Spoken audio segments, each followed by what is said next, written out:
द्वापर की ये सत्य घटना आपके और मेरे हृदय में भगवान के नाम के अगाध विश्वास को बढ़ाने वाली होगी।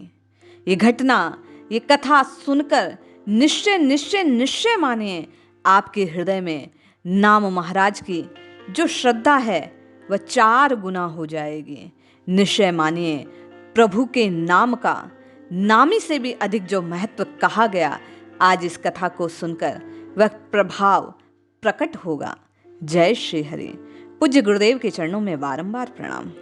एक समय की बात है, भगवान श्री कृष्ण की प्यारी पत्नी सत्यभामा जी हृदय में विचार आया, एक धर्म यज्ञ करूं। प्रभु के सम्मुख अपने हृदय की बात रखी। प्रभु ने मानी और कहा कि नारद मुनि इस यज्ञ को पुरोहित बनकर संपन्न करवाएंगे। नारद जी को बुलाया गया। सत्यभामा जी ने भगवान देवर्षि नारद को यह वचन दिया कि नारद जी, आपको इस यज्ञ को पूर्ण करवाने की पारिश्रमिक रूप मैं भगवान श्री कृष्ण के तोल की रत्न राशि प्रदान करूंगी। नारद जी ने स्वीकार कर लिया। बड़े ही भाव और भक्ति से, श्रद्धा के साथ सत्यभामा जी ने नारद जी के कहे अनुसार उस यज्ञ का आयोजन किया। यज्ञ पूर्ण हुआ। यज्ञ की पूर्णाहुति के समय नारद जी ने मां से कहा कि हे सत्यभामा जी, आपने जो वचन दिया था उसकी पूर्ति करें। इतना कहने पर सत्यभामा ने द्वारिका के जो भी सेवकगण थे आदेश दिया, एक तुला मंगाई गई। एक पलड़े पर भगवान कृष्ण को विराजमान किया गया, दूसरी ओर खजाने से ला लाकर रत्न डाले जाने लगे, लेकिन पलड़ा ना उठा। सब लोग और स्वयं महारानी सत्यभामा जी भी आश्चर्य करने लगे। ये देखकर नारद जी ने बड़ी रुखाई से कहा कि आपने वचन दिया था, पूर्ति कीजिए, अन्यथा जैसा आपने कहा था श्री कृष्ण पर मेरा अधिकार होगा। सत्यभामा बिल्कुल हताश हो गई। श्री कृष्ण के बराबर की कोई चीज नहीं, वजन जितना डाला जाए कम, वह मन में विचार करने लगे। उसी समय मानो आकाशवाणी की ध्वनि उनके कानों में पड़ी।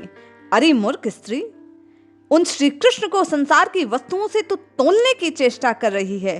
कितनी मूर्खता, जिसके शरीर के प्रत्येक छिद्र में प्रतिक्षण असंख्य असंख्य ब्रह्मांड उत्पन्न और लय होते हैं, जो अरबों ब्रह्मांडों को आश्रय देने वाला है।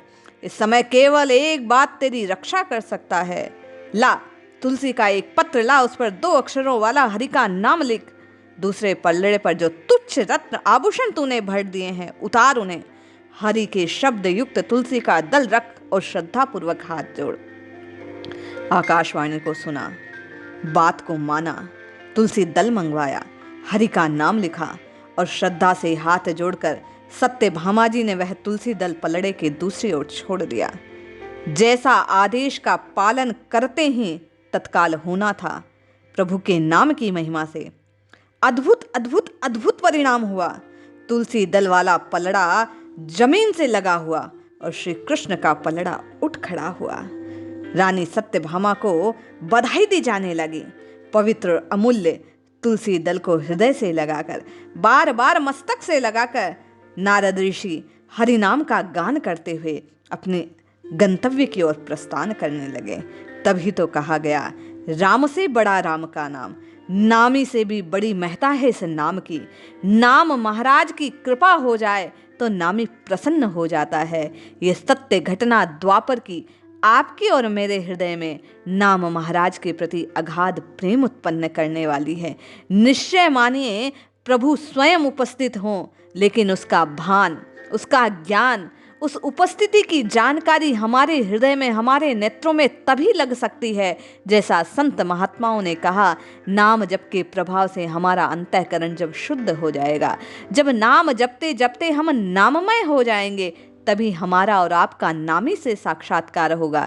यदि आप वास्तव में प्रभु को पाना चाहते हैं, प्रभु से प्रेम करते हैं, तो मन और आनंद के साथ नित्य निरंतर केवल और केवल हरि के नाम का, प्रभु के नाम का, राम नाम का, रघुनाथ जी के नाम का चिंतन कीजिए, नाम का आस्वादन कीजिए। यही नाम हमें प्रभु से मिलवा देगा। जय श्री हरि।